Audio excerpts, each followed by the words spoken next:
গীতা শাস্ত্র কোনো ব্যক্তিবিশেষ, জাতি, বর্গ, পথ, দেশ, কাল অথবা কোনো কুরীতিগ্রস্ত সম্প্রদায়ের গ্রন্থ নয়, বরং এই ধর্মশাস্ত্র সর্বলৌকিক এবং সর্বকালিক।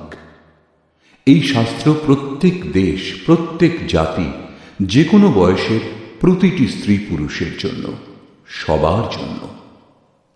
গীতা সম্পূর্ণ মানব জাতির ধর্মশাস্ত্র এবং অত্যন্ত গৌরবের বিষয় যে গীতা আপনারও ধর্মশাস্ত্র।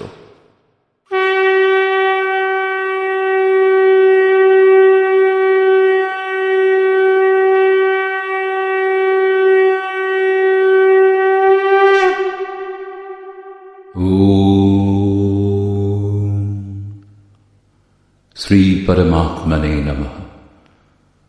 যথার্থ গীতা, শ্রীমদ্ ভগবৎ গীতা, অথ তৃতীয় অধ্যায়। দ্বিতীয় অধ্যায়ে ভগবান শ্রীকৃষ্ণ বলেছেন যে এই বুদ্ধি তোমার জন্য জ্ঞান মার্গের বিষয় বলা হয়েছে। সেই বুদ্ধি কি? এই যে যুদ্ধ করো, এই যুদ্ধে বিজয়ী হলে মহামহিম স্থিতি এবং পরাজয় হলে দেবত্ব লাভ হবে। জয়লাভ করলে সর্বস্ব এবং পরাভব হলে দেবত্ব, কিছু লাভ হবেই। অতএব এই দৃষ্টিতে লাভ লোকসান দুটিতেই কিছু না কিছু লাভ হবে, কিঞ্চিত মাত্র ক্ষতি নেই। পুনরায় বললেন, এখন তুমি নিষ্কাম কর্মযোগের বিষয়ে শোনো, যে বুদ্ধির সঙ্গে যুক্ত হয়ে তুমি কর্মবন্ধন থেকে সম্পূর্ণরূপে মুক্ত হয়ে যাবে। পুনরায় এই কর্মের বিশেষত্বের উপর আলোকপাত করলেন। কর্ম করবার সময় সাবধান হতে বললেন এবং ফলের আকাঙ্ক্ষা ত্যাগ করতে বললেন। কামনা শূন্য হয়ে কর্মে প্রবৃত্ত হতে বললেন। বললেন, কর্ম করবার সময় অশ্রদ্ধাও যেন না হয়, তাহলেই তুমি কর্মবন্ধন থেকে মুক্ত হবে। মুক্ত হবে ঠিকই, কিন্তু সে বিষয়ে তোমার অবস্থান সম্বন্ধে তোমার অবহিত থাকার কথা নয়। অতএব অর্জুনের নিষ্কাম কর্মযোগ অপেক্ষা জ্ঞান মার্গই সহজ বলে বোধ হল। তিনি জিজ্ঞাসা করলেন, হে জনার্দন, নিষ্কাম কর্মযোগ অপেক্ষা জ্ঞান মার্গই যদি আপনার বিচারে শ্রেষ্ঠ, তবে কেন আমাকে এই ভয়ঙ্কর কর্মে নিযুক্ত করছেন? এই জিজ্ঞাসা স্বাভাবিক ছিল। মনে করুন, আপনার সম্মুখে দুটি পথ আছে, দুটি একই স্থানে নিয়ে যায়।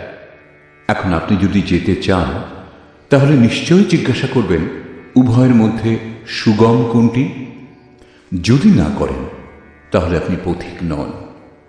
ঠিক এইভাবে অর্জুনও জিজ্ঞাসা করলেন। অর্জুন উবাচ,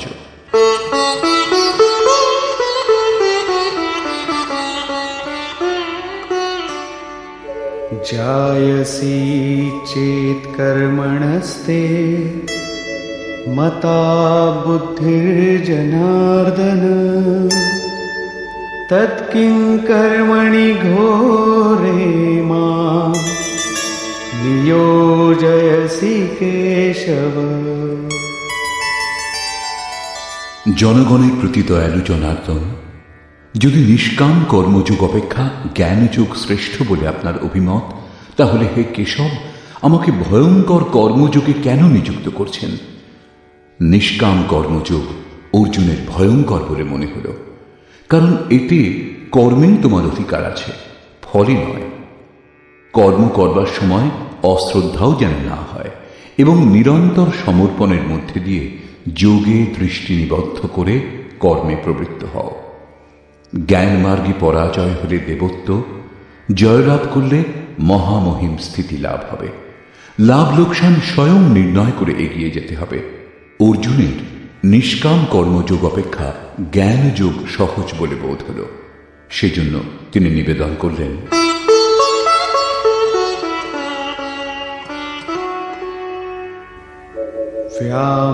व्यामिश्रेणेव वाक्येन बुद्धिं मोहयसीव मे तदेकं वद निश्चित्य येन श्रेयोऽहमाप्नुयाम्।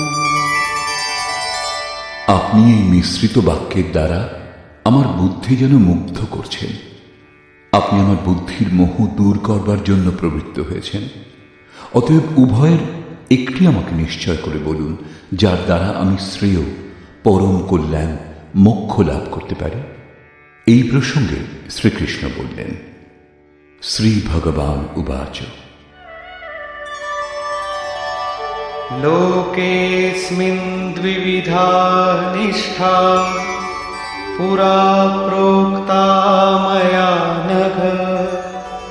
ज्ञानयोगेन साङ्ख्यानां कर्मयोगेन योगिनाम्। হে নিষ্পাপ অর্জুন, এই লোকে সত্যানুসন্ধানের দুটি ধারার কথা পূর্বে আমার দ্বারা বলা হয়েছে। পূর্বের অর্থ সত্যযুগ অথবা ত্রেতার যুগ নয়, পরন্তু যা দ্বিতীয় অধ্যায়ে বলে এসেছি। জ্ঞানীগণের জন্য জ্ঞান মার্গ এবং যোগীগণের জন্য নিষ্কাম কর্মযোগ বলা হয়েছে। উভয় মার্গ অনুসারে কর্ম করতে হবে, কর্ম অনিবার্য।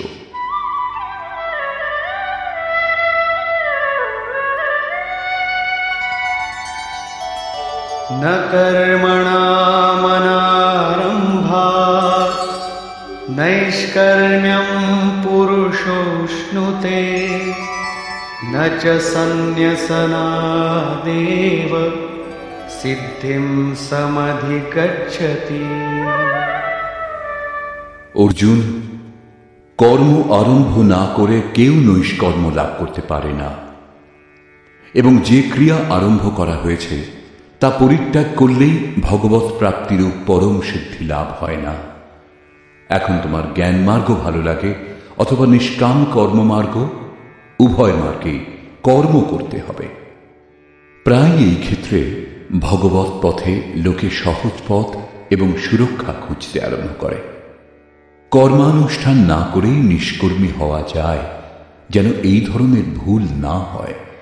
সেই জন্য শ্রীকৃষ্ণ জোর দিলেন যে কর্ম আরম্ভ না করে কেউ নৈষ্কর্ম লাভ করতে পারে না। শুভাশুভ কর্মের শেষ যেখানে, পরম নৈষ্কর্মের সেই স্থিতি কর্ম করেই লাভ করা যায়।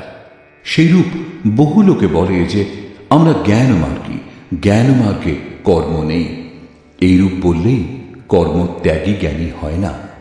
যে ক্রিয়া আরম্ভ হয়েছে তা ত্যাগ করলেই কেউ ভগবৎ সাক্ষাৎকার রূপ পরম সিদ্ধি লাভ করে না। কারণ नहि कश्चित् क्षणमपि जातु तिष्ठत्य कर्मकृत् कार्यते ह्यवशः कर्म सर्वः प्रकृतिजैर्गुणैः। কর্ম না করে কোনো পুরুষ ক্ষণমাত্র থাকতে পারে না, কারণ সকলেই প্রকৃতিজাত গুণত্রয় দ্বারা মোহমুগ্ধ হয়ে কর্ম করে। প্রকৃতি ও প্রকৃতিজাত গুণ যতক্ষণ পর্যন্ত সক্রিয়, ততক্ষণ পর্যন্ত কোনো পুরুষ কর্ম না করে থাকতে পারে না। চতুর্থ অধ্যায়ের ৩৩ ও ৩৭তম শ্লোকে শ্রীকৃষ্ণ বলেছেন, সকল কর্ম জ্ঞানে শেষ হয়, জ্ঞানাগ্নি সমস্ত কর্ম ভস্মসাৎ করে।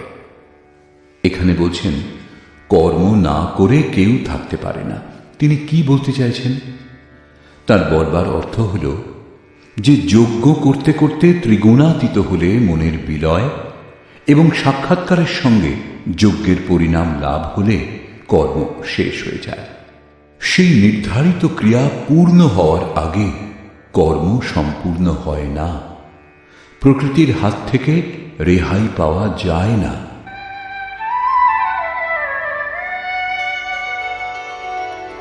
कर्मेन्द्रियाणि संयम्य य आस्ते मनसा स्मरन् इन्द्रियार्थान् विमूढात्मा मिथ्याचार स उच्यते। তা সত্ত্বেও কিছু মূঢ় ব্যক্তি কর্মেন্দ্রিয়গুলি বলপূর্বক রুদ্ধ করে মনে মনে ইন্দ্রিয়ের ভোগসমূহ স্মরণ করে তাদের মিথ্যাচারী, দাম্ভিক বলে, জ্ঞানী বলে না। একথা প্রমাণিত যে কৃষ্ণকালেও এই ধরনের সংস্কার ছিল। লোকে যা করণীয় তা ত্যাগ করে ইন্দ্রিয়গুলি বলপূর্বক রুদ্ধ করে বলে বেড়াত যে আমি জ্ঞানী, আমি পূর্ণ। কিন্তু শ্রীকৃষ্ণ বলছেন যে তারা সকলেই ধূর্ত। জ্ঞান মার্গ ভালো লাগুক অথবা নিষ্কাম কর্মযোগ, উভয় মার্গেই কর্ম করতে হবে। यस्त्विन्द्रियाणि मनसा नियम्यारभतेऽर्जुन कर्मेन्द्रियैः कर्मयोगम् असक्तः स विशिष्यते। অর্জুন, যিনি মন থেকে ইন্দ্রিয় সমূহ সংযত করেন, যখন মনেও বাসনার স্ফুরণ হয় না, সর্বদা অনাসক্ত হয়ে কর্মেন্দ্রিয় দ্বারা কর্মযোগের আচরণ করেন, তিনি শ্রেষ্ঠ। একথা বোঝা গেল যে কর্মের আচরণ করতে হবে, কিন্তু প্রশ্ন যে কোন কর্ম করব? ভগবান শ্রীকৃষ্ণ বলছেন, নিয়তং কুরু কর্ম ত্বং কর্মজায়ো হ্যকর্মণঃ শরীরয়াত্রাপি চ তে ন প্রসিদ্ধেদ কর্মণঃ। অর্জুন, তুমি নির্ধারিত কর্ম করো, অর্থাৎ কর্মের সংখ্যা অনেক, কিন্তু তার মধ্যে নির্দিষ্ট যে কর্মটি সেই নিয়ত কর্ম করো। কর্ম না করা অপেক্ষা কর্ম করাই শ্রেয়। কারণ কর্ম করে অল্প দূরত্বও অতিক্রম করে থাকলে, যেমন পূর্বে বলেছেন, জন্ম মৃত্যুর মহাভয় থেকে উদ্ধার করে, সেই জন্য শ্রেয়। কর্ম না করলে তোমার দেহযাত্রাও নির্বাহ হবে না। দেহযাত্রার অর্থ লোকে বলে শরীর নির্বাহ। কিরূপ শরীর নির্বাহ? আপনি কি দেহ?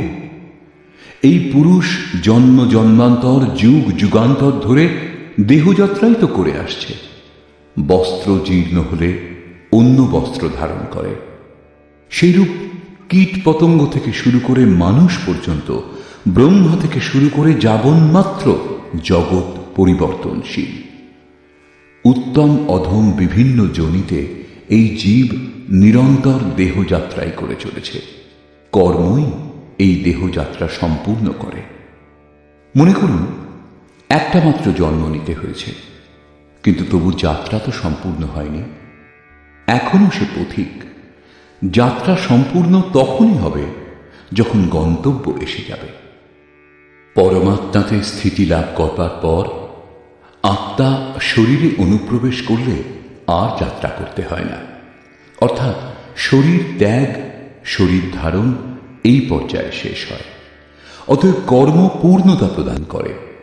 এই পুরুষকে কর্ম সম্পূর্ণ হওয়ার পর আর দেহের যাত্রা করতে হয় না। মোক্ষ সে শুভাৎ। অর্জুন, এই কর্ম করে তুমি সংসার বন্ধন স্বরূপ অশুভ থেকে মুক্ত হয়ে যাবে। কর্ম সংসার বন্ধন থেকে মুক্ত করে দেয়। এখন প্রশ্ন, সেই নির্ধারিত কর্ম কি? শ্রী ভগবান বলছেন,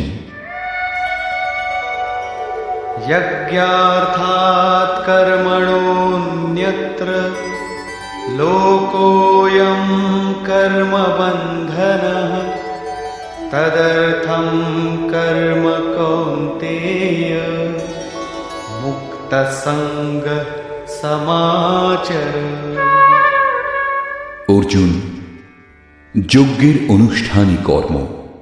যে ক্রিয়া দ্বারা যজ্ঞ পূর্ণ হয় সেই ক্রিয়া কর্ম। প্রমাণিত হল যে কর্ম একটি নির্ধারিত প্রক্রিয়া। এছাড়া অন্য কর্ম কি কর্ম নয়? শ্রীকৃষ্ণ বললেন, না, সেসব কর্ম নয়। অন্যত্র লোকয়াম কর্মবন্ধনা। এই যজ্ঞের অনুষ্ঠান ছাড়া জগতে যা কিছু করা, যাতে সারা জগৎ রাত দিন ব্যস্ত, সে সমস্ত এই লোকেরই বন্ধন, কর্ম নয়।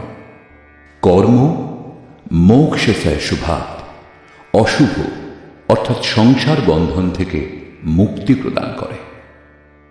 একমাত্র কর্ম হল যজ্ঞের প্রক্রিয়া।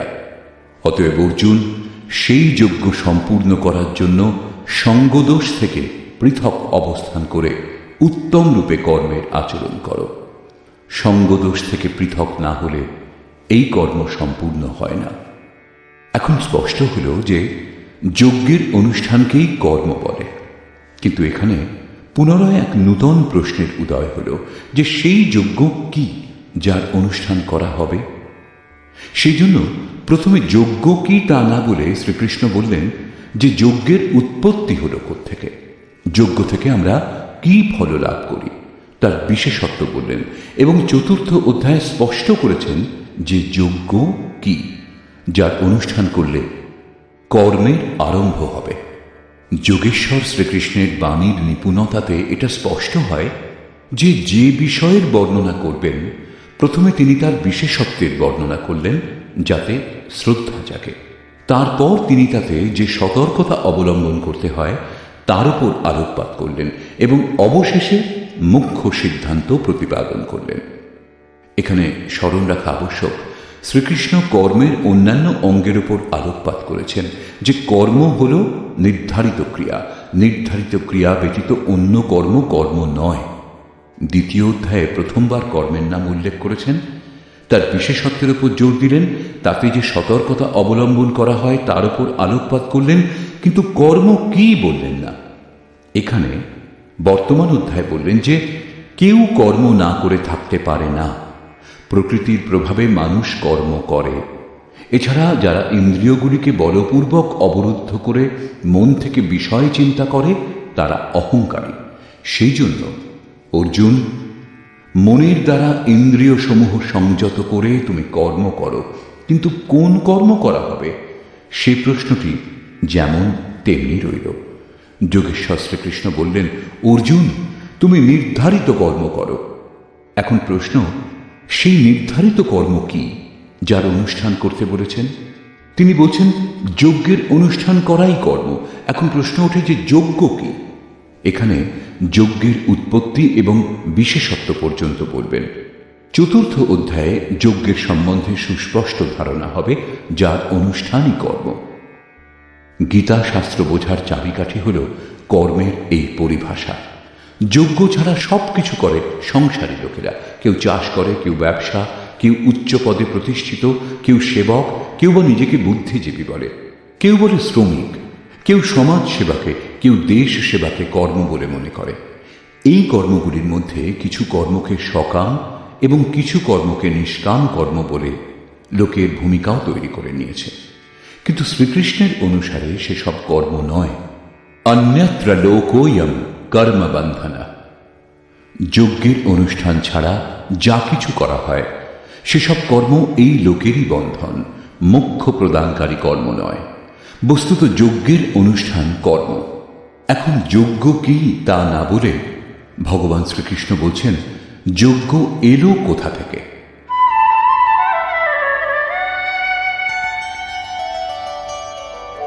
सहयज्ञाः प्रजा सृष्ट्वा पुरोवाच प्रजापतिः अनेन प्रसविष्यध्वम् एषवोस्त्विष्टकामधुक्।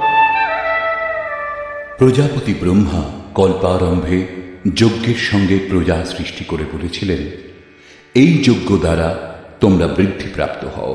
এই যজ্ঞ তোমাদের ইষ্টকামাধুক, যাতে অনিষ্ট না হয়, অবিনাশী ইষ্ট সম্বন্ধীয় কামনা পূর্ণ করুক। যজ্ঞর সঙ্গে প্রজাদেরকে সৃষ্টি করেছিলেন প্রজাপতি ব্রহ্মা।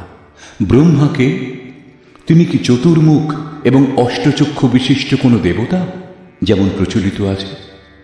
শ্রীকৃষ্ণের অনুসারে দেবতা নামের কোনো আলাদা সত্তা নেই। তাহলে প্রজাপতি কে?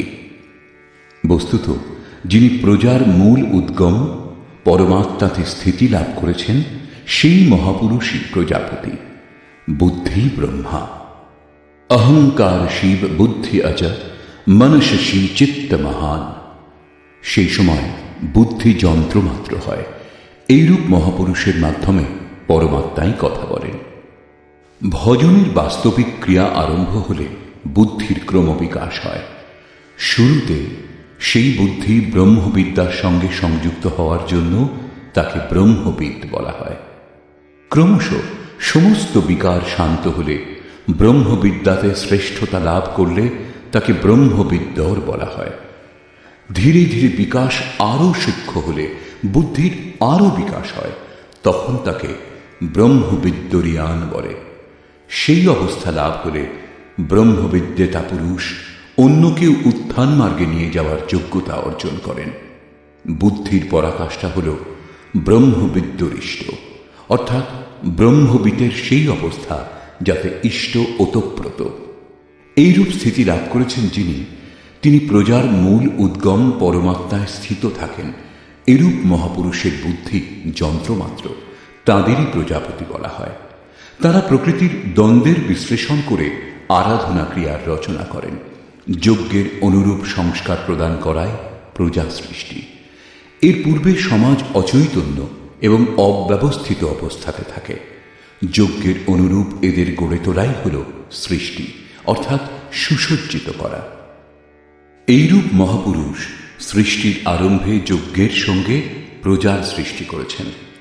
কল্প রোগ মুক্ত করে, বৈদ্য কল্প প্রদান করেন, আবার কেউ কায়া কল্প করে। এটা অবশ্য শরীরের ক্ষণিক কল্প। যথার্থ কল্প তখনই হয় যখন ভবরোগ থেকে মুক্তি লাভ হয়। আরাধনার আরম্ভ এই কল্পের প্রারম্ভিক অবস্থা। আরাধনা সম্পূর্ণ হলেই কল্প সম্পূর্ণ হবে।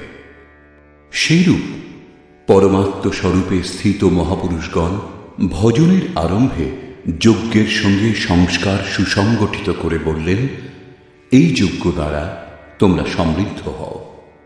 কিরূপ সমৃদ্ধি? সেই সমৃদ্ধি কি কাঁচা ঘরবাড়ি পাকা করা, বেশি উপার্জন করা? বলছেন না, যজ্ঞ ইষ্ট কামধুক, ইষ্ট সম্বন্ধীয় কামনা পূর্ণ করবে।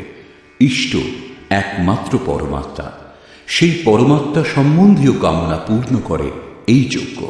এখানে এ প্রশ্ন স্বাভাবিক যে যজ্ঞ সরাসরি পরমাত্মার প্রাপ্তি করাবে নাকি ক্রমে ক্রমে চলার পর?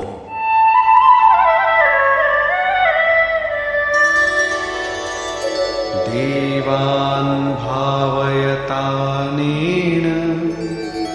তে দেবা ভাবয়ন্তু বহ পরস্পরম ভাবয়ন্তঃ শ্রেয়ঃ পরমবাপ্স্যথ।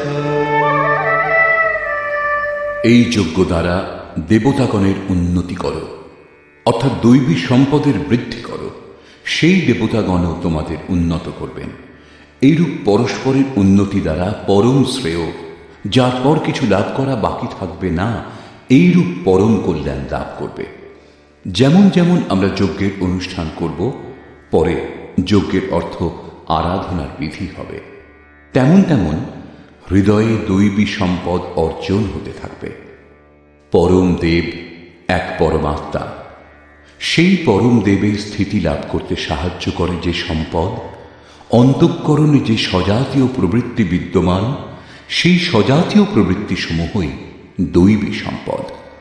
কারণ এদের সাহায্যেই পরম দেবের প্রাপ্তি হয়, সেজন্য দৈবী সম্পদ বলা হয়। বাহ্য জগতের দেবতা পাথর জল নয়, যেমন লোকে কল্পনা করে। যোগেশ্বর শ্রীকৃষ্ণের বাণীতে তাদের অস্তিত্ব নেই। তিনি আরো বলছেন,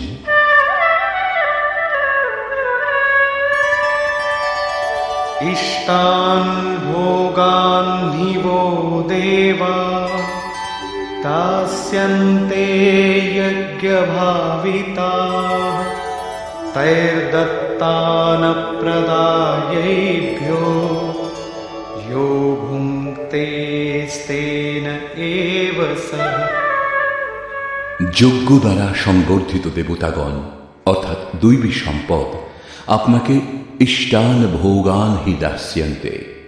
ইষ্ট অর্থাৎ আরাধ্য সম্বন্ধীয় ভোগ প্রদান করবেন, অন্য কিছু নয়। তাই দত্তান, তিনি একমাত্র দাতা।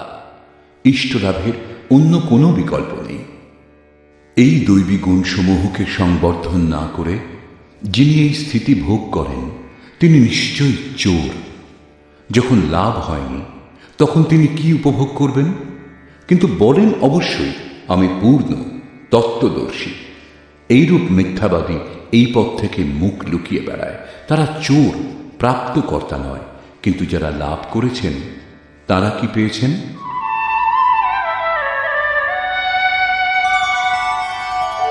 यज्ञशिष्टाशिनः सन्तो मुच्यन्ते सर्वकिल्बिषैः भुञ्जते ते त्वघं पापा ये पचन्त्यात्मकारणात्। যে সাধু পুরুষগণ যজ্ঞাবশেষ অন্ন গ্রহণ করেন তারা সকল পাপ থেকে মুক্ত হন। দৈবী সম্পদের বৃদ্ধি করতে করতে পরিণামে প্রাপ্তিকালই পূর্তিকাল। যজ্ঞ সম্পূর্ণ হয় যখন, তখন অবশিষ্ট যিনি থাকেন তিনি হলেন ব্রহ্ম। সেই ব্রহ্মই আবার অন্ন। একেই শ্রীকৃষ্ণ অন্যভাবে বললেন, যজ্ঞ শিষ্টামৃত ভুজৌ ইয়ান্তি ব্রহ্ম সনাতনম। যজ্ঞ যার সৃষ্টি করে সেই অসন যিনি গ্রহণ করেন তিনি ব্রহ্মে লীন হন। এখানে তিনি বলছেন যজ্ঞাবশেষ অসন ব্রহ্ম পীযূষ যিনি পান করেন তিনি সকল পাপ থেকে মুক্ত হন। সাধু ব্যক্তি মুক্ত হন। কিন্তু পাপী যারা, তারা মোহজাত দেহের পোষণের জন্যই অন্ন পাক করে, পাপান্ন গ্রহণ করে। তারা ভজন করে, আরাধনা বুঝে অগ্রসরও হয়, কিন্তু পরিবর্তে কিছু কামনা করে। আত্মকারণাৎ, দেহের এবং এই দেহের সম্বন্ধীয়দের কিছু লাভ হোক। তারা নিশ্চয়ই লাভ করবে, কিন্তু তা ভোগ করবার পর নিজেকে তারা সেখানেই দেখতে পাবে যেখান থেকে ভজন আরম্ভ করেছিল। এর থেকে বেশি ক্ষতি কি হতে পারে? যখন এই দেহটাই নশ্বর, তখন এর সুখ ভোগ কতদিন? তারা আরাধনা করে কিন্তু পরিবর্তে পাপ গ্রহণ করে। পলটি সুধাতে সঠ বিষদেহি, তা নষ্ট হবে না ঠিক, কিন্তু এগিয়েও যাবে না। সেজন্য শ্রীকৃষ্ণ নিষ্কাম হয়ে কর্ম অর্থাৎ ভজন করবার উপর জোর দিলেন। এখন পর্যন্ত শ্রীকৃষ্ণ বলেছেন যে যজ্ঞ পরম শ্রেয় প্রদান করে এবং মহাপুরুষই তার রচনা করেন। কিন্তু মহাপুরুষ প্রজা রচনার জন্য কেন প্রবৃত্ত হন এ সম্বন্ধে বলছেন,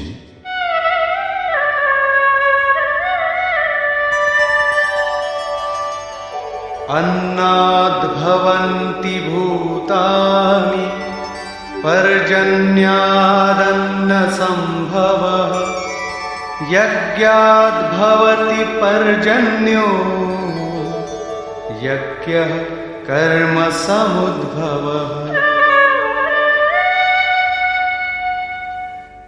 कर्म ब्रह्मोद्भवं विद्धि ब्रह्माक्षरसमुद्भवम् तस्मात् सर्वगतं ब्रह्म नित्यं यज्ञे प्रतिष्ठितम्। অন্ন থেকে সমস্ত প্রাণী উৎপন্ন হয়। অন্নম ব্রহ্মেতি ব্যজানাৎ, পরমাত্মাই অন্ন। সেই ব্রহ্ম পীযূষকেই উদ্দেশ্য করে প্রাণীগণ যজ্ঞের দিকে অগ্রসর হয়। বৃষ্টি থেকে অন্নের উৎপত্তি হয়। মেঘ থেকে যে বৃষ্টি হয় তা নয়, পরন্তু কৃপা বৃষ্টি। পূর্ব সঞ্চিত যজ্ঞ কর্মই এই জন্মে যেখানে সাধনাতে ব্যবধান উৎপন্ন হয়েছিল সেখানেই ইষ্ট কৃপারূপে বর্ষিত হয়। আজকের আরাধনা কাল কৃপারূপে লাভ হবে, সেই জন্য যজ্ঞ দ্বারা বৃষ্টি হয়। স্বাহা উচ্চারণ এবং তিল জবের আহুতি মাত্র দিলেই যদি বর্ষা হতো, তাহলে বিশ্বের অধিকাংশ মরুভূমি অনুর্বর কেন রয়েছে? উর্বর হয়ে থাকত। এখানে যজ্ঞের পরিণাম কৃপা বৃষ্টি। এই যজ্ঞের অনুষ্ঠান কর্ম দ্বারা হয়। কর্ম করে গেলেই একদিন যজ্ঞ সম্পূর্ণ হয়। সেই কর্ম বেদ থেকে উৎপন্ন জানবে। বেদ হল ব্রহ্মস্থিত মহাপুরুষের বাণী। যে তত্ত্ব অবেদিত তার প্রত্যক্ষ অনুভূতির নাম বেদ, কিছু শ্লোক সংগ্রহ নয়। বেদ অবিনাশী পরমাত্মা থেকে উৎপন্ন হয়েছে জানবে। এ কথা মহাত্মাগণ বলেছেন, কিন্তু তাঁরা এবং পরমাত্মা ভিন্ন নন। তাদের মাধ্যমে অবিনাশী পরমাত্মাই কথা বলেন। সেই জন্য বেদকে অপৌরুষেয় বলা হয়। মহাপুরুষগণ বেদ পেলেন কোথা থেকে? অবিনাশী পরমাত্মা থেকে বেদের জন্ম হয়েছে। সেই মহাপুরুষগণ, এবং তিনি অভিন্ন, তারা যন্ত্রমাত্র। সেই জন্য তাঁদের মাধ্যমে পরমাত্মাই কথা বলেন। কারণ যজ্ঞের অনুষ্ঠান করে যখন মন নিরুদ্ধ হয়, তখনই পরমাত্মাকে জানা যায়। সেই জন্য সর্বব্যাপী পরম অক্ষর পরমাত্মা সর্বদা যজ্ঞেই প্রতিষ্ঠিত। যজ্ঞের অনুষ্ঠানই তাকে লাভ করবার একমাত্র উপায়। এরই উপর ভগবান জোর দিলেন। एवं प्रवर्तितं चक्रं नानुवर्तयति हयः अघायुरिन्द्रियारामो मोघं पार्थ सजीवति। হে পার্থ, যে ব্যক্তি ইহলোকে মনুষ্য দেহ লাভ করে এই সাধন চক্রের অনুসারে অনুষ্ঠান করে না, অর্থাৎ দৈবী সম্পদের উৎকর্ষ, দেবতাগণের বৃদ্ধি এবং পরস্পর বৃদ্ধি দ্বারা অক্ষয় ধাম লাভ, এই ক্রম অনুসারে যে কর্মে প্রবৃত্ত হয় না, ইন্দ্রিয়গুলির সুখ আকাঙ্ক্ষী সেই পাপী ব্যক্তি বৃথা জীবন ধারণ করে। বন্ধুগণ, যোগেশ্বর শ্রীকৃষ্ণ দ্বিতীয় অধ্যায়ে শুধু কর্মের নাম নিয়েছেন এবং বর্তমান অধ্যায়ে বলছেন নিয়ত কর্মের আচরণ করো। যজ্ঞের প্রক্রিয়ায় কর্ম, এছাড়া যা কিছু করা হয় তা এই লোকেরই বন্ধন। এই কারণে সঙ্গদোষ থেকে পৃথক অবস্থান করে যজ্ঞের পূর্তির জন্য কর্মের আচরণ করো। তিনি যজ্ঞের বিশেষত্বের উপর আলোকপাত করলেন এবং বললেন, যজ্ঞের উৎপত্তি হয়েছে ব্রহ্মা থেকে। প্রজা অন্যকে উদ্দেশ্য করে যজ্ঞে প্রবৃত্ত হয়। যজ্ঞ কর্ম থেকে এবং কর্ম অপৌরুষেয় বেদ থেকে উৎপন্ন হয়েছে। বেদ মন্ত্রগুলির দ্রষ্টা মহাপুরুষগণ ছিলেন। তাদের পুরুষকার বিলীন হয়ে গিয়েছিল। প্রাপ্তির পর শেষে অবিনাশী পরমাত্মাই শুধু থাকেন। সেই জন্য বেদ পরমাত্মা থেকে উৎপন্ন। সর্বব্যাপী পরমাত্মা সর্বদা যজ্ঞে প্রতিষ্ঠিত। এই সাধন চক্র অনুসারে যে আচরণ করে না, সেই পাপী ব্যক্তি ইন্দ্রিয় সমূহের সুখ আকাঙ্ক্ষী ব্যর্থই জীবন ধারণ করে। অর্থাৎ যজ্ঞ এমন বিধি যাতে ইন্দ্রিয়গুলির বিশ্রাম নেই, পরন্তু অক্ষয় সুখ বিদ্যমান। ইন্দ্রিয়গুলিকে সংযম করে এর আচরণ করবার বিধান। ইন্দ্রিয় সমূহের সুখ আকাঙ্ক্ষী যারা, তারা পাপী।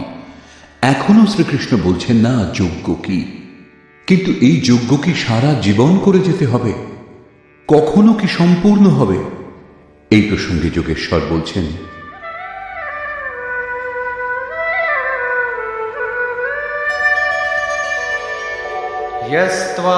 यस्त्वात्मरतिरेव स्यात् आत्मतृप्तश्च मानवः आत्मन्येव च सन्तुष्टः तस्य कार्यं न विद्यते।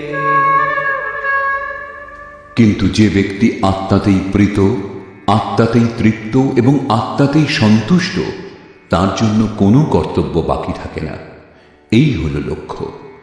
যখন অব্যক্ত, সনাতন, অবিনাশী আত্মতত্ত্ব লাভ হয়ে যায়, তখন আর কার অনুসন্ধান করা হবে? এরূপ পুরুষের কর্মের, আরাধনার প্রয়োজন হয় না। আত্মা ও পরমাত্মা একে অন্যের পর্যায়ভুক্ত। পুনরায় এর বর্ণনা করলেন, নৈব তস্য কৃতেনার্থো না কৃতেনেহ কশ্চন ন চাস্য সর্বভূতেষু কশ্চিদর্থব্যপাশ্রয়ঃ। এই সংসারে সেই পুরুষের কর্ম করেও কোনো লাভ নেই এবং কর্ম না করলেও কোনো লোকসান নেই। কিন্তু আত্মতত্ত্ব লাভ হওয়ার পূর্বে এর প্রয়োজন ছিল। তার সমগ্র প্রাণী জগতের সঙ্গে কোনো স্বার্থ সম্বন্ধ থাকে না। আত্মাই শাশ্বত, সনাতন, অব্যক্ত, অপরিবর্তনশীল ও অক্ষয়। যখন আত্মা লাভ হয়ে গেছে এবং তাতেই সন্তুষ্ট, তাতেই তৃপ্ত, তাতেই ওতপ্রোত এবং স্থিত আছেন, যখন এর থেকে শ্রেষ্ঠ কোনো সত্তা নেই, তখন কার খোঁজ করা হবে? কি লাভ হবে? সেই পুরুষের কর্ম ত্যাগ করলেও কোনো ক্ষতি নেই, কারণ বিকারের চিহ্ন যে চিত্তে পড়ে সেই চিত্তই বিলুপ্ত হয়ে গেছে। তার সকল ভূতে, বাহ্য জগতে এবং আন্তরিক সংকল্পের স্তরে কোনো উদ্দেশ্য থাকে না। সব থেকে বড় উদ্দেশ্য ছিল পরমাত্মাকে লাভ করা। যখন তাকে লাভ করেছেন, তখন অন্য কারুকে তার কি প্রয়োজন? তস্মাদসক্তঃ সততং কার্যং কর্ম সমাচর আসক্তো হ্যাচরন কর্ম পরমাপ্নোতি পুরুষঃ। সেই স্থিতি লাভ করবার জন্য তুমি অনাসক্ত হয়ে নিরন্তর কার্যং কর্ম, করণীয় যে কর্ম, উত্তম রূপে সেই কর্মের অনুষ্ঠান করো। কারণ অনাসক্ত পুরুষ কর্মের অনুষ্ঠান করে পরমাত্মাকে লাভ করেন। নিয়ত কর্ম, কার্যং কর্ম এক। কর্মের প্রেরণা দিয়ে তিনি বললেন,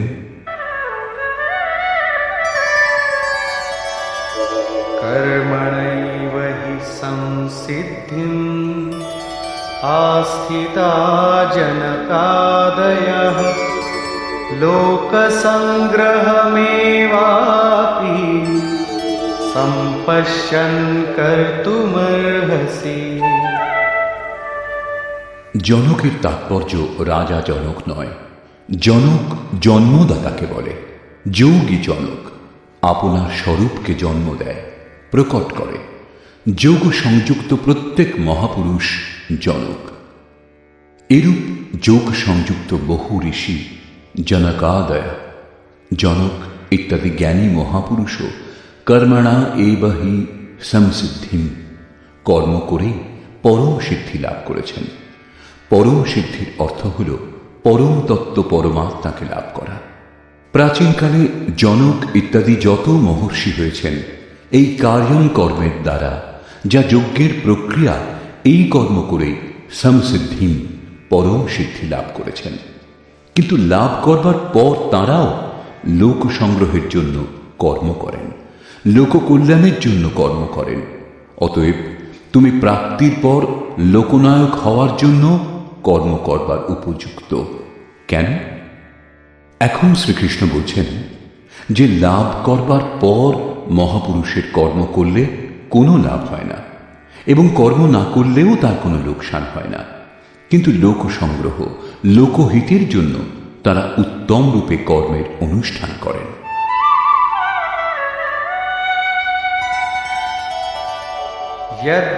যদ্যদাচরতি শ্রেষ্ঠঃ তত্তদেবেতরো জনঃ স যৎপ্রমাণং কুরুতে লোকস্তদনুবর্ততে। শ্রেষ্ঠ ব্যক্তি যা যা আচরণ করেন, সাধারণ লোকে তাই অনুকরণ করে। সেই মহাপুরুষ যা কিছু প্রমাণ করে দেন, অন্য লোকে তাই অনুসরণ করে। পূর্বে শ্রীকৃষ্ণ স্বরূপে স্থিত আত্মতৃপ্ত মহাপুরুষের অবস্থিতির ওপর আলোকপাত করেছেন। তাঁদের কর্ম করলে কোনো লাভ হয় না এবং ত্যাগ করলে কোনো লোকসানও হয় না। তা সত্ত্বেও জনকাদি উত্তম রূপে কর্মের অনুষ্ঠান করতেন। এখানে শ্রীকৃষ্ণ সেই মহাপুরুষগণের সঙ্গে নিজের তুলনা করেছেন যে তিনিও মহাপুরুষ।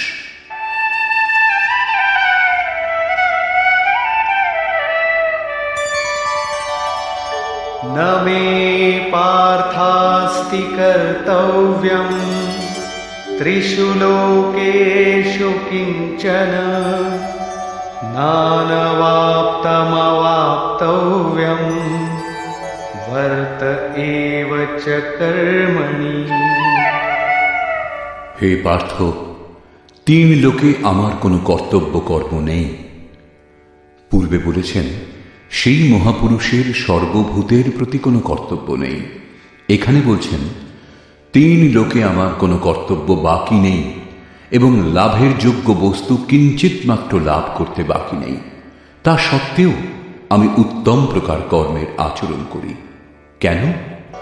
यदि ह्यहं न वर्तेयं जातु कर्मण्यतन्द्रितः मम वर्त्मानुवर्तन्ते मनुष्याः पार्थ सर्वशः। কারণ যদি আমি সাবধান হয়ে কর্ম না করি তাহলে মনুষ্যগণ আমার অবলম্বিত পথেরই অনুগামী হবে। তাহলে আপনার অনুকরণ কি খারাপ? শ্রীকৃষ্ণ বললেন, হ্যাঁ। উৎসীদেয়ুরিমে লোকা ন কুর্যাং কর্ম চেদহং সংকরস্য চ কর্তা স্যাম উপহন্যামি মাঃ প্রজাঃ। যদি আমি সাবধান হয়ে কর্ম না করি তাহলে এই সকল লোক ভ্রষ্ট হবে এবং আমি সংকরাস্য বর্ণ সংকরের সৃষ্টিকর্তা হব এবং এই সকল প্রজার বিনাশের কারণ হব। স্বরূপে স্থিত মহাপুরুষ সতর্ক হয়ে যদি আরাধনাক্রমে প্রবৃত্ত না থাকেন তাহলে সমাজ তার অনুকরণ করে ভ্রষ্ট হয়ে যাবে। তিনি না করলেও তার কোনো লোকসান নেই, কারণ তিনি আরাধনা সম্পূর্ণ করে নিবৃত্ত হয়েছেন। কিন্তু সমাজ তো এখনো আরাধনা আরম্ভই করেনি। অনুগামীদের পথ প্রদর্শনের জন্যই মহাপুরুষ কর্ম করেন, আমিও করি। অর্থাৎ শ্রীকৃষ্ণ মহাপুরুষ ছিলেন, বৈকুণ্ঠ থেকে আবির্ভূত কোনো অবতার নন। তিনি বললেন, মহাপুরুষ লোককল্যাণের জন্য কর্ম করেন, আমিও করি। আমি যদি না করি তাহলে মানুষ আদর্শভ্রষ্ট হবে, সকলেই কর্ম ত্যাগ করবে। মন বড় চঞ্চল, সবকিছু পেতে চায়, কেবল ভজন করতে চায় না। স্বরূপস্থ মহাপুরুষ যদি কর্ম না করেন তবে তাকে দেখে অনুগামীগণও কর্ম ত্যাগ করবে। অজুহাত দেখাবে যে ইনি তো ভজন করেন না, পান খান, সুগন্ধদ্রব্য ব্যবহার করেন, সামান্য জনের মতো কথা বলেন, তবুও একে মহাপুরুষ বলে সমাদর করা হয়। এরূপ চিন্তা করে তারা আরাধনা ত্যাগ করে আদর্শভ্রষ্ট হয়। শ্রীকৃষ্ণ বললেন, যদি আমি কর্ম না করি তাহলে সকলেই ভ্রষ্ট হবে এবং আমি বর্ণ সংকর দোষের মূল কারণ হব। স্ত্রীগণ কলুষিত হলে বর্ণ সংকরের প্রভাব দেখা যায়। অর্জুন এই ভয়ে ব্যাকুল ছিলেন যে স্ত্রীগণ কলুষিত হলে বর্ণ সংকর উৎপন্ন হবে। কিন্তু শ্রীকৃষ্ণ বললেন, যদি আমি সাবধান হয়ে আরাধনায় রত না থাকি তাহলে বর্ণ সংকর দোষের মূল কারণ আমি হব। বস্তুত আত্মার শুদ্ধ বর্ণ পরমাত্মা। নিজের শাশ্বত স্বরূপের পথ থেকে ভ্রষ্ট হওয়াই বর্ণ সংকরতা। স্বরূপস্থ মহাপুরুষ আরাধনা ক্রিয়াতে প্রবৃত্ত না থাকলে অনুগামীগণ তাকে অনুকরণ করতে গিয়ে ক্রিয়ারহিত হয়ে যাবে, আত্মপথ থেকে ভ্রষ্ট হবে, বর্ণ সংকর হয়ে যাবে, তারা প্রকৃতির মোহে মুক্ত হবে। স্ত্রীগণের সতীত্ব এবং জাতির শুদ্ধতা এগুলি সামাজিক ব্যবস্থা, অধিকারের প্রশ্ন। সমাজের পক্ষে এর উপযোগিতাও আছে, কিন্তু মাতা পিতার ভুলের কোনো প্রভাব সন্তানের সাধনার উপর পড়ে না। আপন করণী পার উতরণী। হনুমান, ব্যাস, বশিষ্ঠ, নারদ, সুখদেব, কবির, যিশু এরা উত্তম মহাপুরুষ হয়েছিলেন, কিন্তু সামাজিক কুলীনতার সঙ্গে এদের কোনো সম্পর্ক ছিল না। আত্মা নিজের পূর্বজন্মের গুণধর্ম সঙ্গে নিয়ে আসে। শ্রীকৃষ্ণ বলছেন, মনঃ ষষ্ঠানি ইন্দ্রিয়াণি প্রকৃতিস্থানি কর্ষতি। মন ও ইন্দ্রিয় সমূহ দ্বারা যে কাজ এই জন্মে করা হয় সেই সংস্কার নিয়ে জীবাত্মা পুরনো দেহ ত্যাগ করে নূতন দেহে প্রবেশ করে। এতে জন্মদাতাদের কোনো ভূমিকা নেই, তাদের বিকাশক্রমে কোনো ব্যবধানের সৃষ্টি হয় না। অতএব স্ত্রীগণ কলুষিত হলে বর্ণসংকর হয় না।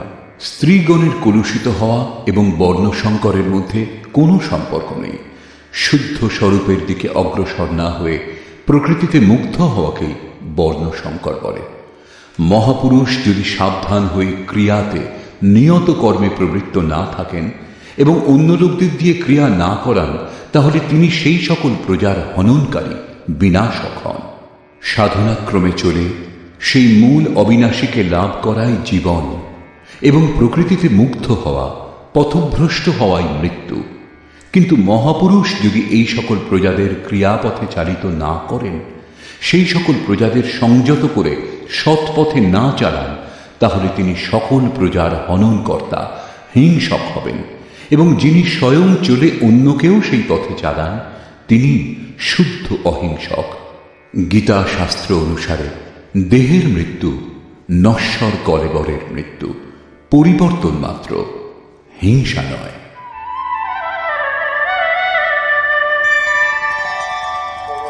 सक्ताः कर्मण्य विद्वांसो यथा कुर्वन्ति भारत कुर्याद् विद्वांस्तथा सक्तः चिकीर्षुर्लोकसंग्रहम्। হে ভারত, অজ্ঞানীগণ আসক্ত হয়ে যেরূপ কর্ম করেন, পূর্ণ জ্ঞাতা বিদ্বান অনাসক্ত হয়ে লোকহৃদয়ে প্রেরণা এবং কল্যাণ সংগ্রহের জন্য সেইরূপ কর্ম করেন। যজ্ঞের বিধি জেনেও করেও আমরা অজ্ঞান। জ্ঞানের অর্থ হল প্রত্যক্ষভাবে জানা। যতক্ষণ আমরা লেশমাত্রও আরাধ্য থেকে পৃথক, ততক্ষণ অজ্ঞান বিদ্যমান। যতক্ষণ অজ্ঞান বিদ্যমান, ততক্ষণ কর্মে আসক্তি থাকে। অজ্ঞানী যতটা আসক্ত হয়ে আরাধনা করেন, ততটাই অনাসক্ত। যার কর্ম করবার প্রয়োজন নেই, তার আসক্তি কেন হবে? এরূপ পূর্ণ জ্ঞাতা মহাপুরুষও লোকহিতের জন্য কর্ম করেন, দৈবী সম্পদের উৎকর্ষ করেন, যাতে সমাজ সেই পথে চলতে পারে।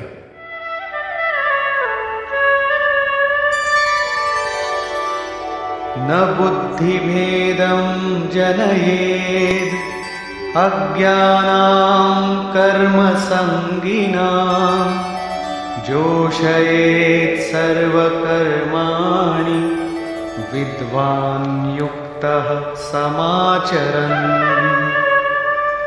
জ্ঞানী পুরুষের লক্ষ্য রাখা উচিত যাতে কর্মে আসক্ত অজ্ঞানীগণের বুদ্ধিভ্রম না হয়, অর্থাৎ স্বরূপস্থ মহাপুরুষগণ সতর্ক হয়ে আচরণ করবেন, যাতে অনুগামীদের মনে কর্মের প্রতি অশ্রদ্ধা উৎপন্ন না হয়। পরমাত্ম তত্ত্বের সঙ্গে সংযুক্ত মহাপুরুষের উচিত স্বয়ং উত্তম রূপে নির্ধারিত কর্ম করে তাদেরও সেই কর্ম করবার জন্য প্রেরণা দান। এই কারণে চিত্রকূট অনুসূয়া আশ্রমে পূজ্য মহারাজজি বৃদ্ধাবস্থাতেও রাত 2টোয় উঠতেন এবং রাত 3টে আশ্রমবাসী সাধকদের ডেকে তুলে বলতেন, মাটির পুতুলরা ওঠো সবাই। আশ্রমবাসীগণ উঠে যে যার চিন্তন ক্রিয়ায় মগ্ন হয়ে যেতেন। তখন তিনি কিছুক্ষণ গড়িয়ে পুনরায় উঠে বসতেন এবং বলতেন, তোমরা মনে চিন্তা করো যে মহারাজজি শুয়ে আছেন, কিন্তু আমি ঘুমাই না, শ্বাস প্রশ্বাস ক্রিয়ায় রত আছি।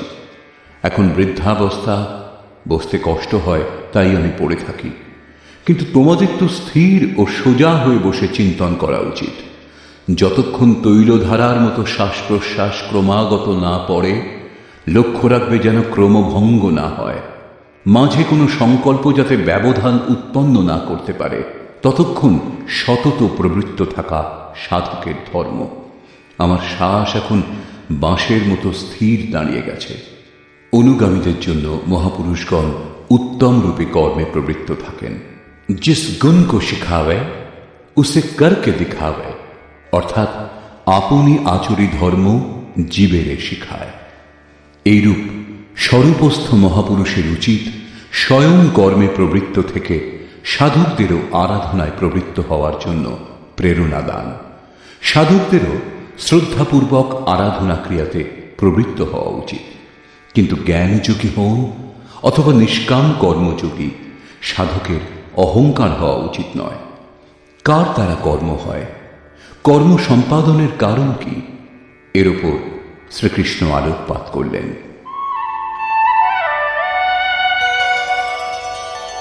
প্রকৃতে ক্রিয়মাণানি गुणैः कर्माणि सर्वशः अहङ्कारविमूढात्मा कर्ताहमिति मन्यते। আরম্ভ থেকে পূর্ণ হওয়া পর্যন্ত কর্ম প্রকৃতির গুণত্রয় দ্বারা সম্পাদিত হয়। তা সত্ত্বেও অহংকারে যিনি বিশেষ রূপে মূঢ়, তিনি আমি কর্তা এই রূপ মনে করেন। এ কথা কিরূপে স্বীকার করা হবে যে আরাধনা প্রকৃতির গুণে হয়? এটা কি দেখেছেন? এই প্রসঙ্গে বলছেন, তত্ত্ববিত্তু মহাবাহো গুণকর্ম বিভাগয়োঃ গুণাগুণেষু বর্তন্তে ইতি মত্বা ন সজ্জতে। হে মহাবাহ, গুণ বিভাগ এবং কর্ম বিভাগকে তত্ত্ববিদ পরম তত্ত্ব পরমাত্মার সম্যক জ্ঞান বিশিষ্ট মহাপুরুষগণ দেখেছেন এবং সম্পূর্ণ গুণসমূহে বর্তিত। এরূপ চিন্তা করে তারা গুণ এবং কর্মের কর্তৃত্বে আসক্ত হন না। এখানে তত্ত্বের অর্থ পরম তত্ত্ব পরমাত্মা, 5টা অথবা 25টা তত্ত্ব নয়, লোকে যেমন কল্পনা করে থাকে। যোগেশ্বর শ্রীকৃষ্ণের বাণীতে তত্ত্ব একমাত্র পরমাত্মা, অন্য কোনো তত্ত্ব নেই। গুণাতীত হয়ে পরম তত্ত্ব পরমাত্মায় স্থিত মহাপুরুষ গুণের অনুসারে কর্মগুলির বিভাজন দেখতে পান। তামসিক গুণের প্রভাবে আলস্য, নিদ্রা, প্রমাদ, কর্মে প্রবৃত্ত না হওয়ার স্বভাব দেখা যায়। রাজসিক গুণের প্রভাবে আরাধনা থেকে সরে না আসার স্বভাব, শৌর্য এবং স্বামী ভাব দেখা যায়। সাত্ত্বিক গুণ কার্যরত হলে ধ্যান, সমাধি, অনুভবে উপলব্ধি, নিরন্তর চিন্তন, সরল স্বভাব হয়।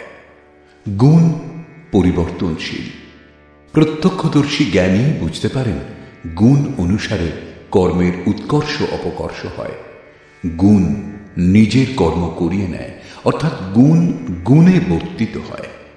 এরূপ চিন্তা করে প্রত্যক্ষ দ্রষ্টা কর্মে আসক্ত হন না। কিন্তু যিনি গুণের অতীত হতে পারেননি, এখনো পথিক, তাকে কর্মে আসক্ত থাকতে হবে।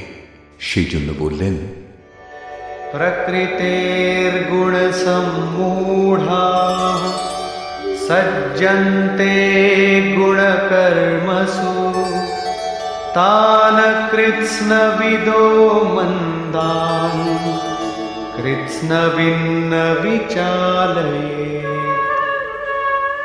প্রকৃতির গুণের দ্বারা মুগ্ধ পুরুষগণ কর্মে ক্রমশ নির্মল গুণের উন্নতি দেখে তাতে আসক্ত হন। সেই অসম্পূর্ণ জ্ঞান বিশিষ্ট মন্দান শিথিল চেষ্টা যাদের, তাদের উত্তম জ্ঞান সম্পন্ন জ্ঞানী পুরুষ চালিত করবেন না, তাদের হতোৎসাহ করবেন না, উৎসাহ দেবেন। কারণ কর্ম করেই পরম নৈষ্কর্ম স্থিতি লাভ হবে। নিজের শক্তি ও স্থিতি বুঝে কর্মে প্রবৃত্ত জ্ঞানমার্গী সাধকের উচিত গুণের প্রভাবে কর্মের আচরণ হচ্ছে বলে যেন মনে করেন। নিজেকে কর্তা ভেবে অহংকারী যেন না হয়ে যান। নির্মল গুণলাভ হলেও তাতে আসক্ত যেন না হন। কিন্তু নিষ্কাম কর্মযোগীর কর্ম এবং গুণের বিশ্লেষণ করে সময় নষ্ট করা উচিত নয়। তাকে আত্মসমর্পণ করে শুধু কর্মে প্রবৃত্ত থাকতে হবে। কোন গুণ কার্যরত তা দেখার ভার ইষ্টের। গুণের পরিবর্তন এবং ক্রমশ উত্থান তিনি ইষ্টের কৃপা বলে মনে করেন। কর্মের আচরণও তাঁরই কৃপা বলে মনে করেন। অতএব আমি কর্তা এই অহংকার অথবা গুণে আসক্ত হওয়ার সমস্যা তার থাকে না। তিনি তো অনবরত প্রবৃত্ত থাকেন। এই প্রসঙ্গে এর সঙ্গে যুদ্ধের স্বরূপ বর্ণনা করে ভগবান শ্রীকৃষ্ণ বলছেন,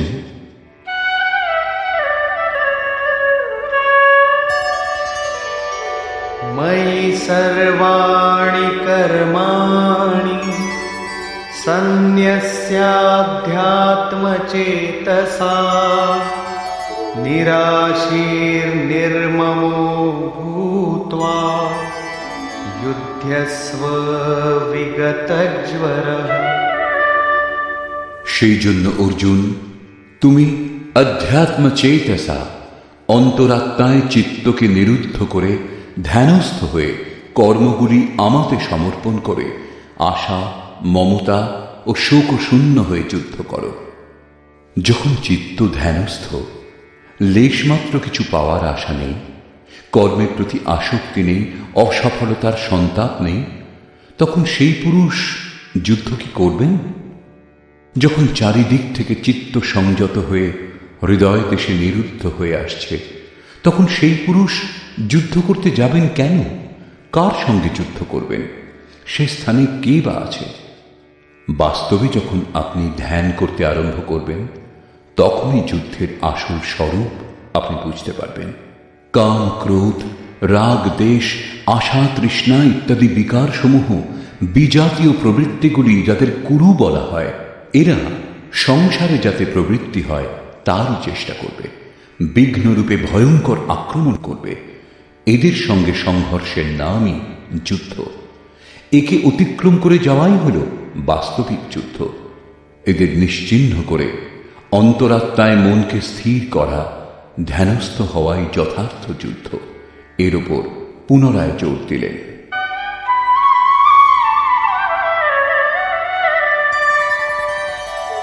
ये मे मतमिदं नित्यं अनुतिष्ठन्ति मानवाः श्रद्धावन्तो न सूयन्तो मुच्यन्ते तेऽपि कर्मभिः।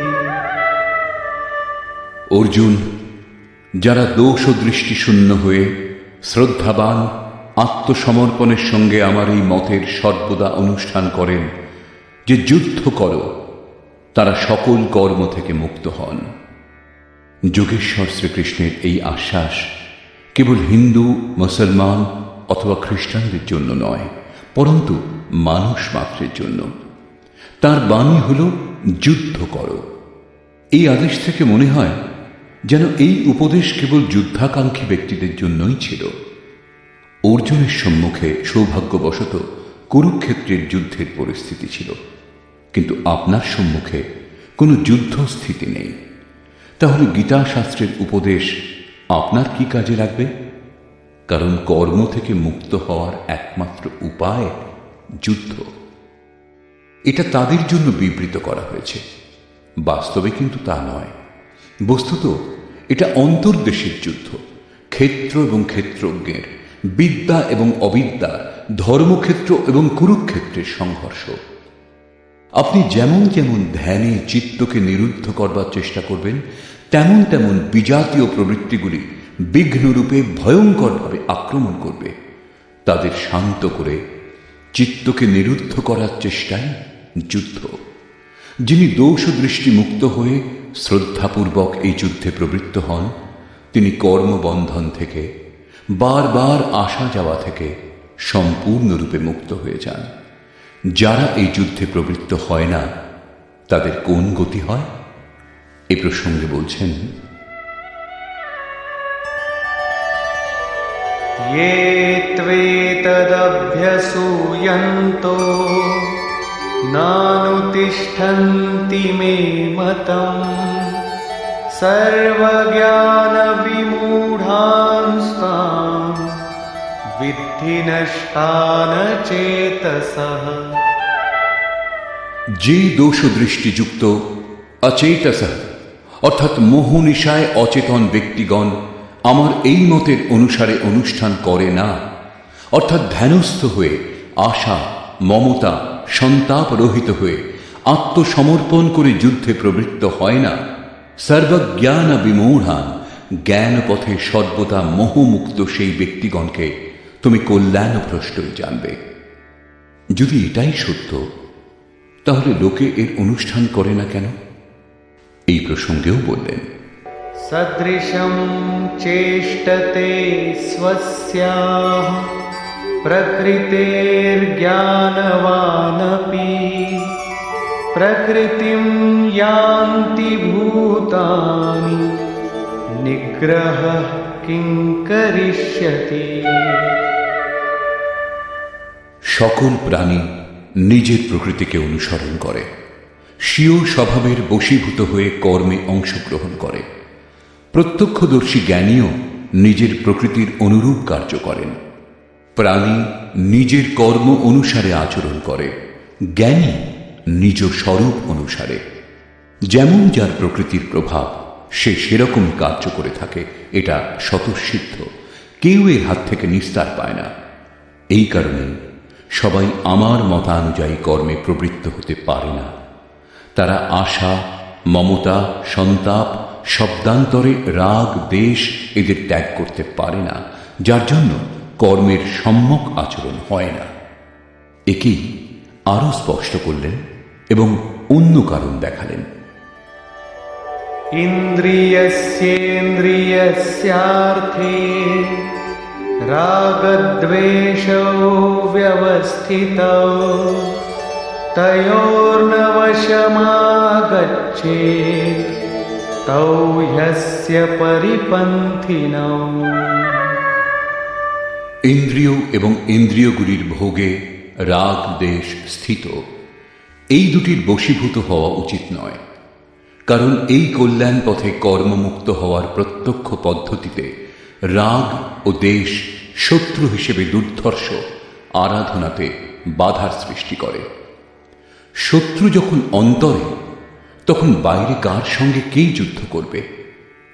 ভোগের সংসর্গে শত্রু থাকে এবং আমাদের অন্তঃকরণেই বাস করে। কাজেই এই যুদ্ধ অন্তঃকরণের যুদ্ধ। কারণ দেহটাই ক্ষেত্র, যার মধ্যে স্বজাতীয় বিজাতীয় দুটি প্রবৃত্তি বিদ্যা এবং অবিদ্যা রূপে থাকে, যারা মায়ারই দুটি অঙ্গ। এই প্রবৃত্তিগুলির অতীত হওয়া, স্বজাতীয় প্রবৃত্তিকে আয়ত্ত করে বিজাতীয়কে নিশ্চিহ্ন করাই যুদ্ধ। বিজাতীয় নিশ্চিহ্ন হলে স্বজাতীয়ের উপযোগিতা আর থাকে না। স্বরূপের ছোঁয়ায় স্বজাতীয় তার অন্তরালে বিলীন হয়ে যায়। এইভাবে প্রকৃতির পার পাওয়াই যুদ্ধ, যা ধ্যান দ্বারা সম্ভব। রাগ দেশ শান্ত করতে সময় লাগে। সেই জন্য বহু সাধক ক্রিয়া ত্যাগ করে সহসা মহাপুরুষের অনুকরণ করতে আরম্ভ করেন। শ্রীকৃষ্ণ এর থেকে সাবধান করলেন।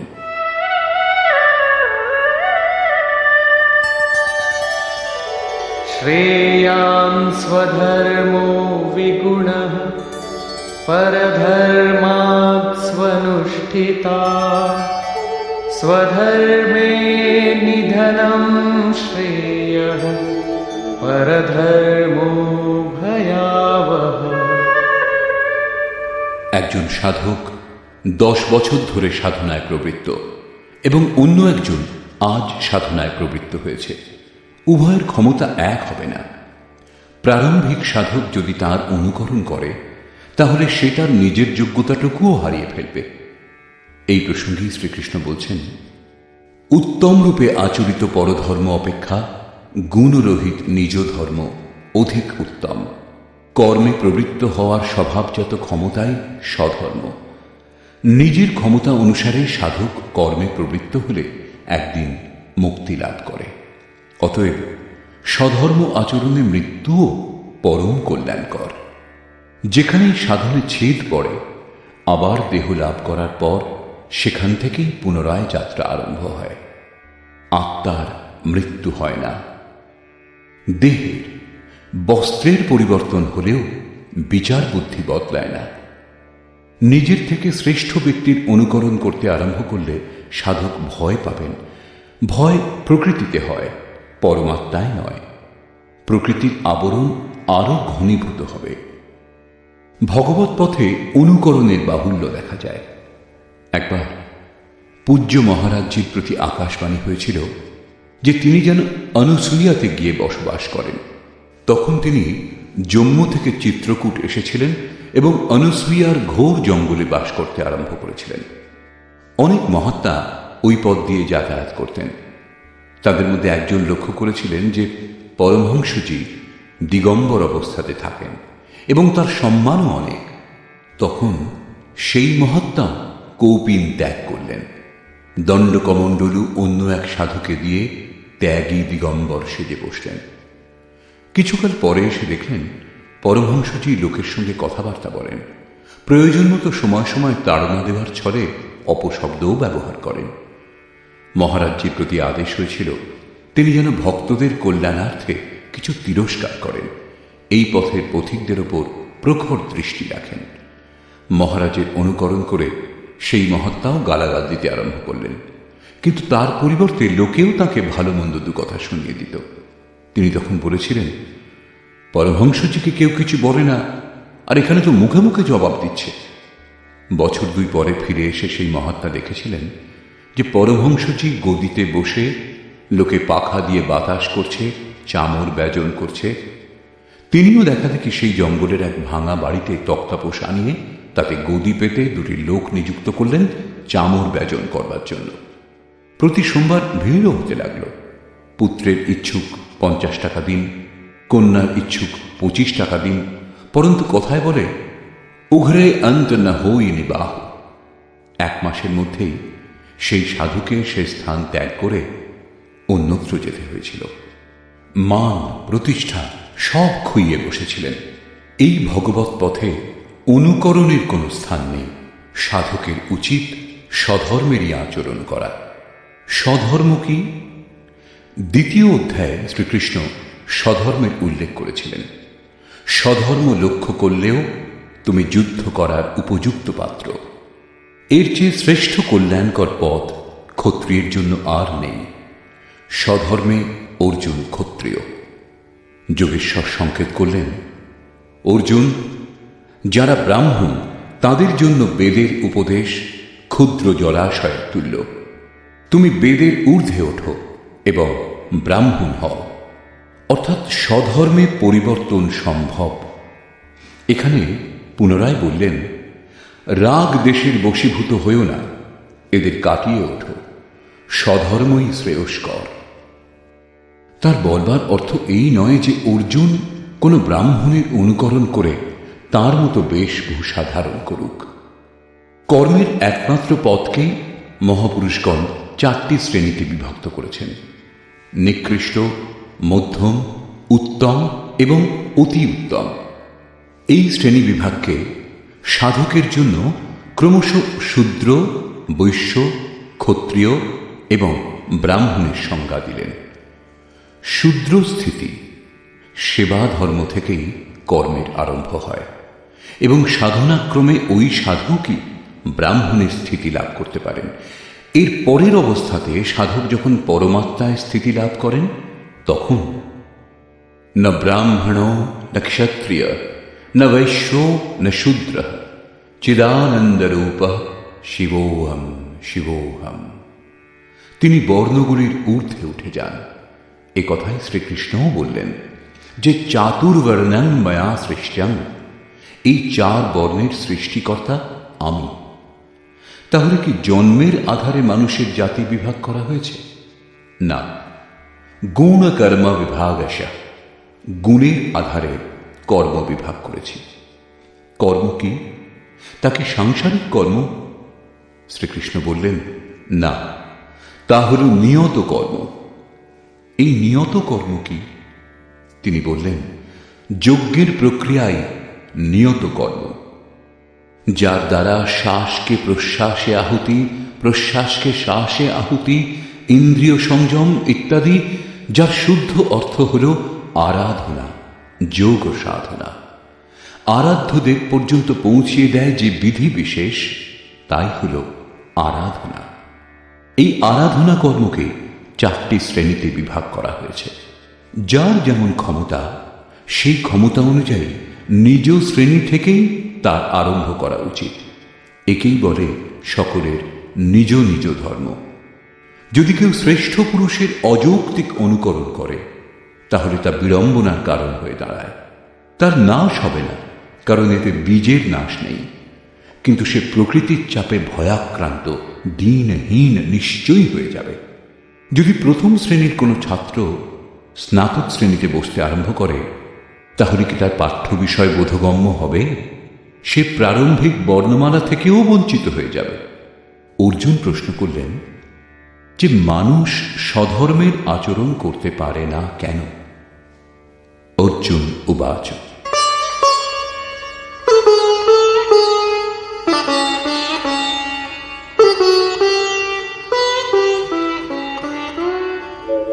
अथ केन प्रयुक्तोऽयं पापं चरति पुरुषः अनिच्छन्नपि वार्ष्णेय बलादिव नियोजितः।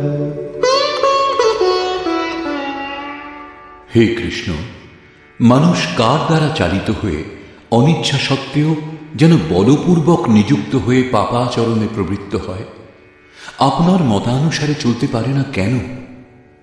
এই প্রসঙ্গে যোগেশ্বর শ্রীকৃষ্ণ বললেন, শ্রী ভগবান উবাচ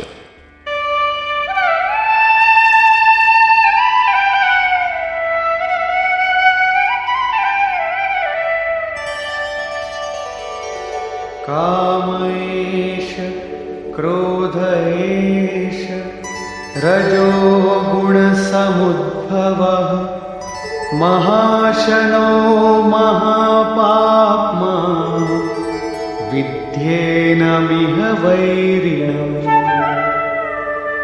অর্জুন, রজগুণজাত এই কাম এবং এই ক্রোধ অগ্নির ন্যায় ভোগে অতৃপ্ত, অত্যন্ত ক্ষতিকারক। কাম ক্রোধ রাগ দেশের পূরক। একটু আগেই আমি যার চর্চা করেছি, এই বিষয়ে তুমি এদেরই শত্রু জানবে। এখন এদের প্রভাব সম্বন্ধে বলছেন।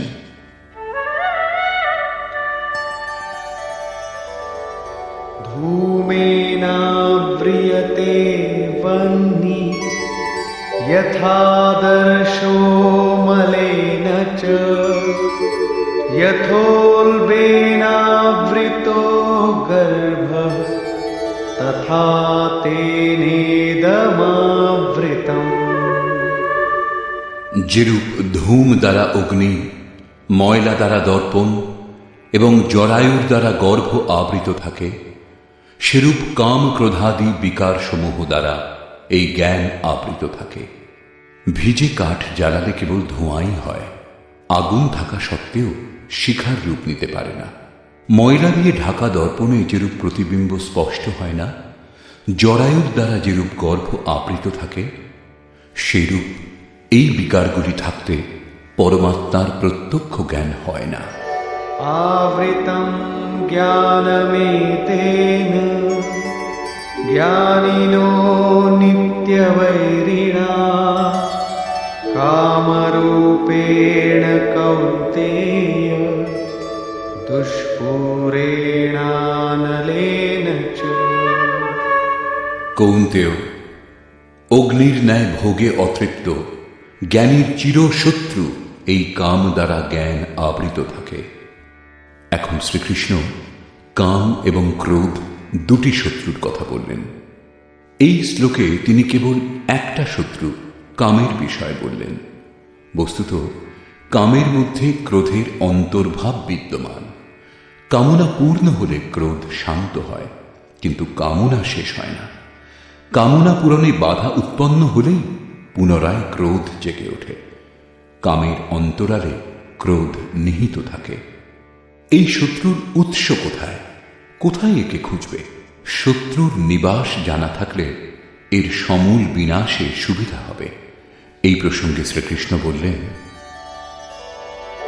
ইন্দ্রিয়াণি মনো বুদ্ধি अस्याधिष्ठानमुच्यते एतैर्विमोहयत्येष ज्ञानमावृत्य देहिनम्।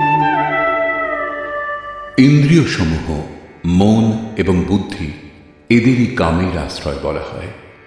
কাম, মন, বুদ্ধি এবং ইন্দ্রিয় সমূহের দ্বারাই জ্ঞানকে আবৃত করে জীবকে মোহমুক্ত করে। তস্মাৎ ত্বমিন্দ্রিয়াণ্যাদৌ নিয়ম্য ভরতর্ষভ পাপ্মানং প্রজহিয়েনং জ্ঞান বিজ্ঞান নাশনম।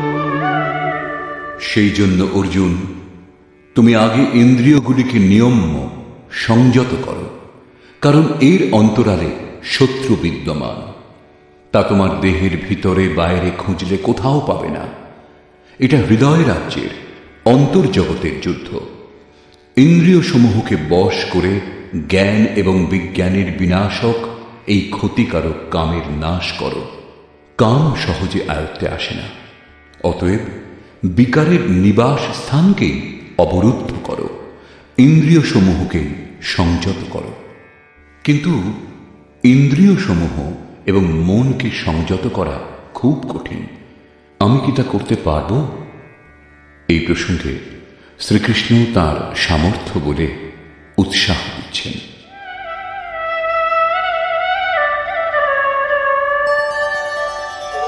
ইন্দ্রিয়াণি পরাণ্যাহুঃ ইন্দ্রিয়েভ্যঃ পরম মনঃ মনসস্তু পরা বুদ্ধিঃ ইয়ো বুদ্ধেঃ পরতস্তু সঃ। অর্জুন, এই দেহ থেকে ইন্দ্রিয়গণকে শ্রেষ্ঠ অর্থাৎ সূক্ষ্ম এবং বলবান বলে জানবে। ইন্দ্রিয় সমূহ থেকে মন শ্রেষ্ঠ এবং বলশালী, মন থেকে বুদ্ধি শ্রেষ্ঠ, এবং যিনি বুদ্ধির থেকেও অত্যন্ত শ্রেষ্ঠ তিনিই তোমার আত্মা, এবং সেই হলে তুমি। সেই জন্য ইন্দ্রিয় সমূহ, মন এবং বুদ্ধি নিরুদ্ধ করতে তুমি সক্ষম।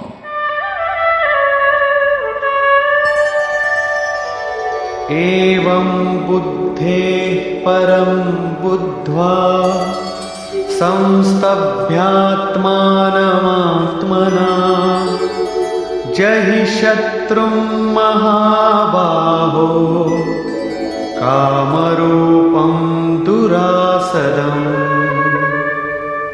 এইরূপ বুদ্ধি থেকে শ্রেষ্ঠ অর্থাৎ সূক্ষ্ম এবং বলবান স্বীয় আত্মাকে জেনে আত্মবল বুঝে বুদ্ধি দ্বারা নিজ মনকে বশ করে অর্জুন এই কামরূপ দুর্জয় শত্রুর নাশ করো।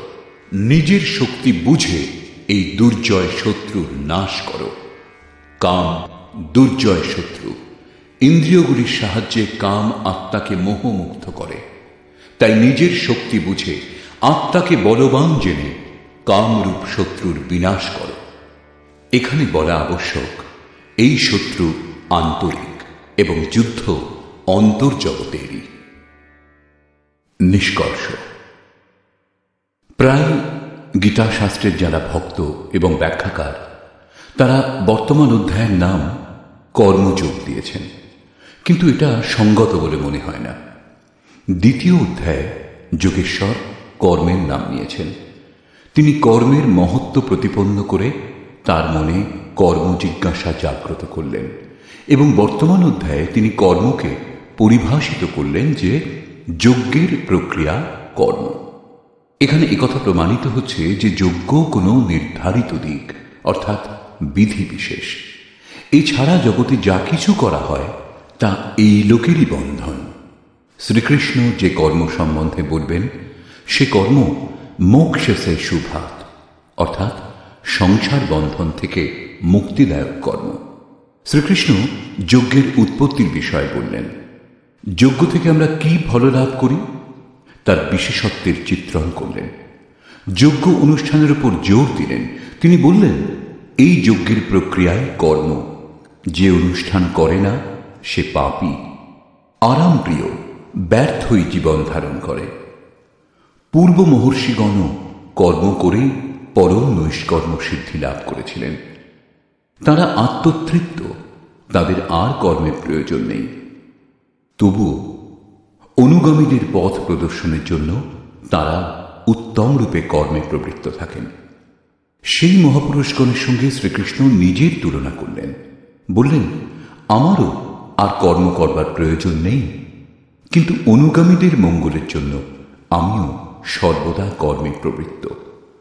শ্রীকৃষ্ণ স্পষ্ট পরিচয় দিলেন যে তিনিও যোগী।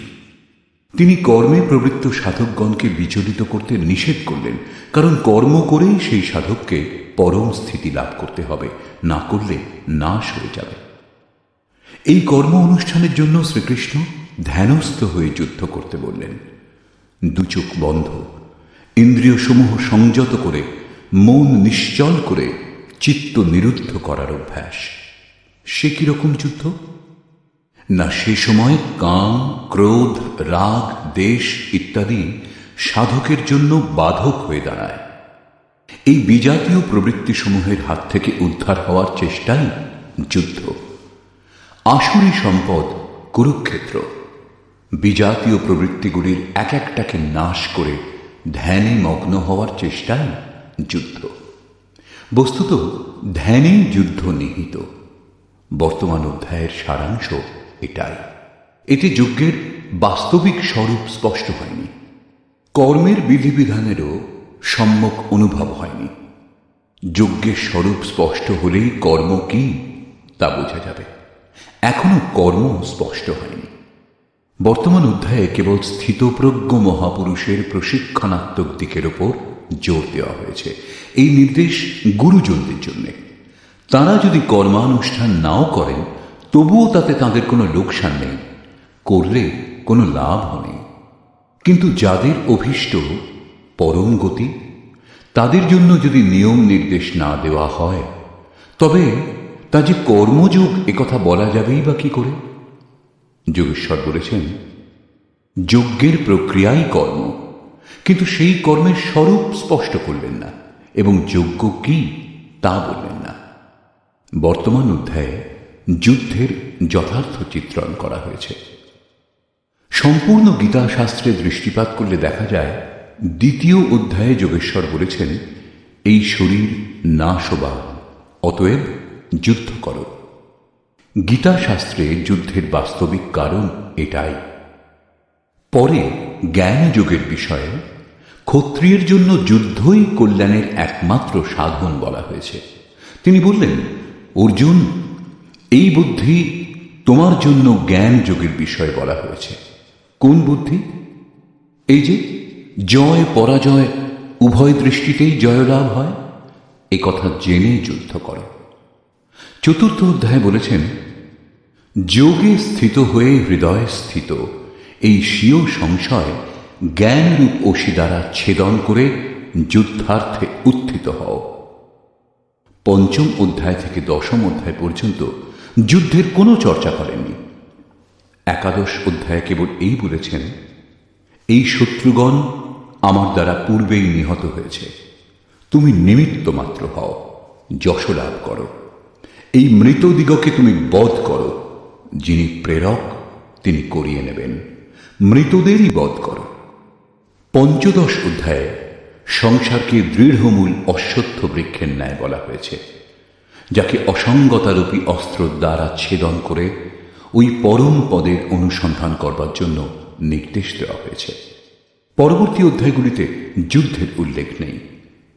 ষষ্ঠদশ অধ্যায়ে অসুরের চিত্রণ অবশ্যই করা হয়েছে, যারা নরকগামী। শুধু বর্তমান অধ্যায়ে যুদ্ধের বিশদ বর্ণনা আছে। শ্লোক 30 থেকে 43 পর্যন্ত যুদ্ধের স্বরূপ, যুদ্ধের অনিবার্যতা, যুদ্ধে প্রবৃত্ত না হলে বিনাশ, যুদ্ধে নিহত শত্রুদের নাম, তাদের বধ করবার জন্য নিজ শক্তির আহ্বান এবং নিশ্চয়ই তাদের বধ করবার জন্য জোর দিলেন। বর্তমান অধ্যায়ে শত্রু এবং শত্রুর আন্তরিক স্বরূপ স্পষ্ট রূপে বর্ণনা করা হয়েছে, যাদের বিনাশ করবার জন্য প্রেরণা প্রদান করা হয়েছে।